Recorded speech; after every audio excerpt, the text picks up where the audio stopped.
Hi friends, ఈరోజు 10th class NCERT English poem the dust of snow చేయడం జరిగింది. And ఈ పోయము చాలా డీటెయిల్గా చెప్పడం జరిగింది in all aspects of English grammar and literature. కావున ఈ టాపిక్ 3 భాగాలుగా ఇవ్వడం జరుగుతుంది. కాబట్టి పార్ట్ 1 మీరు చూశాక పార్ట్ 2 అండ్ పార్ట్ 3 ఆ లింక్స్ మీకు పార్ట్ 1లో ఇస్తాను. అవి కంటిన్యూగా చూస్తే కంప్లీట్ పోయం మొత్తం మీకు బాగా అర్థమవుతుంది. అండ్ ఆల్సో ఈ పోయం కేవలము రీడింగ్కి మాత్రమే కాకుండా లిటరేచర్ పార్ట్ కూడా చాలా చక్కగా చెప్పడం జరిగింది. కాబట్టి దీన్ని మీరు లాస్ట్ వరకు చూడండి, ఎక్కడ స్కిప్ చేయకండి. Today's poem is the dust of snow. ఇక్కడ చూడండి, ముందు అబౌట్ ద పోయట్ ఉంది.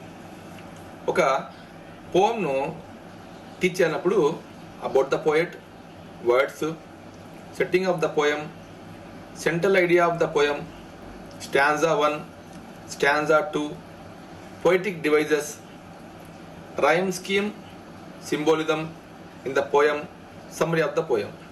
ఇదంతా ఒక pattern how to teach the poem అని.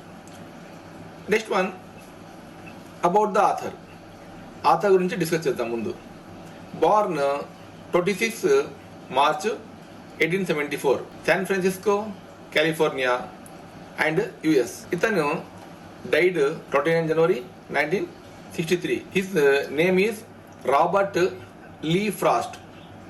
ఇక్కడ చూడండి, అబౌట్ ద ఆథర్లో ఇందాక చెప్పాను కదా, he belongs to US అని. నెక్స్ట్ వన్ అబౌట్ ద పోయట్లో Robert Lee Frost was an American poet and he worked very initially published in England before it was published in America. America కంటే ముందే అతని యొక్క poems already ఇంగ్లాండ్లో print అయ్యాయి. He's highly regarded for his realistic depiction of his rural life. అతను గ్రామీణ ప్రాంతం ఉన్నటువంటి లైఫ్ గురించి చాలా చక్కగా రాశాడు. డిపిక్షన్ అంటే ఇక్కడ ఎక్స్ప్లెయిన్ అనమాట.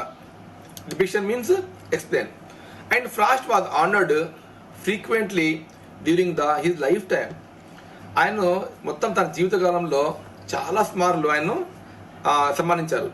Receiving for Pulitzer prizes for poetry.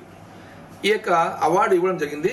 Award గురించి చూద్దాము. The Pulitzer prize is an award for achievement in newspapers, magazines, online journalism, literature and musical composition within the state of America.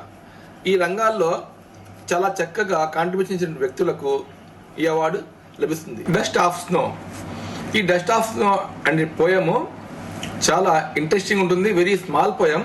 there are 2 stanzas but very meaningful stanzas. You can watch this picture also. This is the main theme of poem. ఇందులో new words మనం చూద్దాం. ఏంటి new words? Dust of snow. Dust of snow అంటే meaning particles of snow, అంటే మంచు యొక్క రేణువులు అనమాట. And hemlock tree. My dear students, hemlock tree అనేది ఒక poisonous tree. Usually people think that this tree is not good for people. And దీన్ని ఒక బ్యాడ్ శగునంగా వాళ్ళు థింక్ చేస్తారు అనమాట. అంటే ఎలాగైతే కాకి వస్తుంది, క్రో, ఏమంటాము, కాకులు మంచి శకునం కాదు. అలాగే హెమ్లాక్ ట్రీ కూడా మంచి శకునము కాదు. And a poisonous tree with small white flowers. ఆ హెమ్లాక్ ట్రీ పైన చిన్న ఫ్లవర్స్ ఉంటాయి. Mood means state of mind. And rued means feel regret or sorrow or pity. These are new words. Before going to start poem we have to know about the meaning of the word so that we can understand the poem very very effectively and easily. And the next slide is setting of the poem. Setting of the poem means ఇక్కడ పోయము ఎలాంటి సందర్భాల్లో discuss చేయబడింది. First in a winter's day. చూడండి, winter సీజన్లో outdoors, indoor outdoors అంటే ఈ poem which area the poem took place, ఎక్కడ జరిగింది చూద్దాం. The snow at a top and hemlock tree. మంచు కురుస్తోంది, ఒక హెమ్లాక్ ట్రీ ఉంది, అవుట్డోర్లో ఇది జరుగుతూ ఉంది.